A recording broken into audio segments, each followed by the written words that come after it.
Terima kasih untuk kesempatan yang diberikan kepada kami.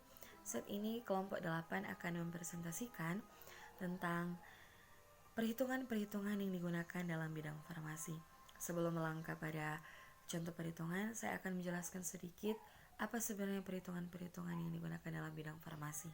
Yang pertama ada perhitungan ROI atau kepanjangannya Return on Investment. ROI juga disebut rentabilitas atau earning power, merupakan perbandingan antara pendapatan bersih dengan aktiva bersih rata-rata yang digunakan. Hal ini penting untuk mengetahui kemampuan perusahaan menghasilkan pendapatan. Rumus dari ROI adalah laba bersih per total investasi dikali dengan 100%. Jadi secara sederhana, ROI menunjukkan kemampuan modal yang kita investasikan pada sebuah usaha untuk menghasilkan keuntungan. Semakin besar ROI, semakin tinggi kemampuan usaha kita untuk mengembangkan modal dan semakin menjanjikan juga usaha kita. Yang kedua ada perhitungan margin. Margin adalah besaran uang yang berhasil diperoleh dibandingkan dengan total nilai biaya yang harus dikeluarkan untuk memperoleh keuntungan. Rumus dari margin, biaya tetap per BEP atau break even point dikali dengan 100%. Sekarang saya akan menjelaskan tentang break even point atau BEP, yang dalam bahasa Indonesia itu titik impas. Titik impas ini merupakan suatu titik di mana penghasilan yang didapatkan itu sudah sama dengan modal yang dikeluarkan. Tidak ada keuntungan, tidak ada kerugian, tapi pas. Misalnya, kita menggunakan modal 200.000 dan pada titik penghasilan kita mencapai 200.000, nah disinilah break even point. Apabila di atas 200.000, itu disebut dengan laba atau keuntungan. Nah, dalam break even point ini, titik ini sangat penting untuk diketahui seorang investor atau seorang yang mulai melakukan usaha bisnis. Kenapa? Karena pada titik ini kita dapat mengetahui di mana kita akan mendapatkan keuntungan, di mana kita akan mengalami kerugian. Karena titik ini berada tepat di tengah-tengahnya. Laba atau keuntungan merupakan hasil dari total pendapatan yang telah kita dapatkan dikurangi dengan modal. Apabila hasilnya positif, maka berarti itu adalah laba, itu adalah keuntungan. Apabila hasilnya negatif, berarti itu merupakan kerugian. Nah, laba yang didapat ini dapat digunakan sebagai penghasilan kita, dapat digunakan untuk investasi di bidang lain. Misalnya kalau ambil contoh kita menjual nasi kuning dengan berjalan kaki, laba yang kita dapatkan misalnya sekian, 500.000 atau 1 juta. Laba ini bisa digunakan untuk investasi di bidang lain. Misalnya kita menyewa pegawai atau kita gunakan untuk membeli motor. Nah, laba ini sangat penting untuk diperhitungkan untuk investasi yang lain. Terima kasih. Baik, sini saya akan menjelaskan mengenai perhitungan ROI atau Return on Investment. ROI dapat dihitung dengan rumus yaitu laba bersih per total investasi dikalikan dengan 100%. Nah, laba bersih ini adalah pendapatan dikurangi dengan semua biaya, termasuk biaya pajak. Di sini saya mengambil contoh yaitu pendirian suatu apotek di mana didapatkan laba bersih sebanyak Rp45.531.200, kemudian dibagi dengan total investasi yaitu sebanyak Rp95 juta, kemudian dikalikan dengan 100% sehingga mendapatkan hasil ROI sebanyak 48,98%. Baiklah, jadi ini adalah rumus perhitungan BEP, dan rumus ini kami ambil juga di perhitungan-perhitungannya yaitu contoh dari perhitungan pendirian suatu apotek. Nah, di sini tuh rumus BEP itu di sini tertulis 1 dibagi dengan 1 kurang biaya variabel per pendapatan. terus dikali dengan biaya margin tetap. adalah persentase yang biaya besarnya dihitung biaya variabel berdasarkan itu sama angka dengan total penjualan pengeluaran dan selama 1 produksi untuk tahun menilai dikurang beberapa dengan biaya aspek tetap dari selama 1 tahun. profitabilitas Yaitu usaha. sebagai berikut. Contohnya biaya variabel. Nah, biaya variabel yang di atas ini itu totalnya ini itu adalah menghitung jumlah pendapatan dan biaya. 784 juta 356.000 dikurang dengan Yang pertama, 117 juta kumpulkan data dari 300.000. kegiatan operasional Nah, perusahaan selama periode jadi totalnya tertentu. itu sebesar Periode ini bisa 1 tahun, 1 667 bulan, atau 1 kuartal, 56.000. tapi semua data harus Berikut di bawah dikumpulkan itu adalah dalam periode rumusnya. yang sama agar Jadi yang sudah mendapatkan dengan angka yang angka-angka akurat. rumusnya itu sebagai berikut. Jadi Dan kedua, hitunglah ini tuh dijadi pendapatan satu, total nanti selama kita cari periode tertentu. jadi kita akan Angka cari ini hasilnya, adalah penerimaan cari Anda dari hasil seluruh dari penjualan selama periode tertentu. kurang Dan ketiga, 667 juta itu adalah gambar 65.000 dari harga dibagi pokok dengan penjualan barang. 1 dibagi dengan Jika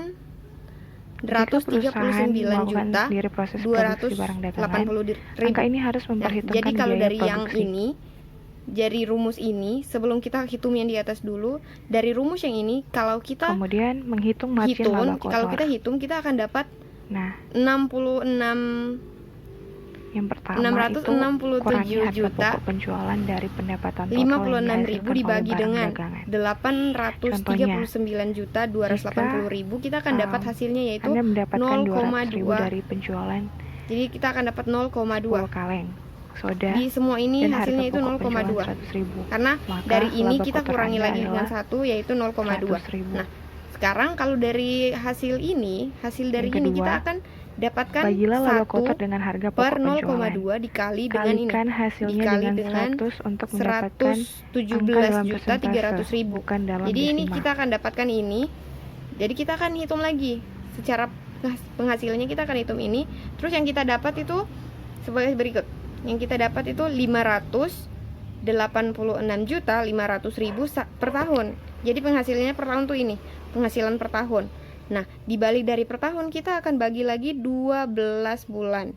12 bulan. Nah, yang kita akan bagi dari 580 juta 500.000 dibagi dengan 12 bulan, totalnya itu adalah sebagai berikut. Jadi, total pemasukan di sini itu per bulan yaitu 48 juta 875.000 per bulan. Nah, ini per tahun. Kalau kita jumlahkan itu ini per tahun. Jadi kita akan tetapkan bagaimana hasilnya ini, apakah dia rugi atau dia untung. Jadi dari sini kita akan tahu kalau suatu pendirian suatu apotek itu yang akan kita bangun nanti itu dia rugi atau dia untung. Terima kasih.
Selanjutnya, perhitungan laba.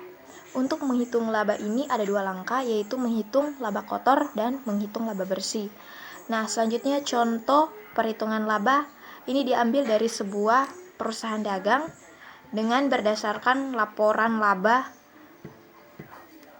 yaitu pendapatan dari penjualan. Nah, untuk mencari total pendapatan dari penjualan ini yaitu penjualan 300 juta rupiah dikurangi dengan diskon penjualan 6 juta rupiah dikurangi dengan retur penjualan 4 juta rupiah. Jadi total pendapatan dari penjualan ini 290 juta rupiah. Untuk harga pokok penjualan, untuk mencari total harga pokok penjualan ini yaitu harga pokok penjualan 120 juta rupiah dikurangi dengan diskon pembelian 20 juta rupiah. Jadi total harga pokok penjualan ini 100 juta rupiah. Nah, untuk laba kotornya sendiri ini yaitu total pendapatan dari penjualan 290 juta rupiah dikurangi dengan total harga pokok penjualan yaitu 100 juta rupiah. Jadi laba kotornya 190 juta rupiah. Nah, selanjutnya untuk biaya operasional. Biaya operasional di sini yaitu iklan dan promosi 10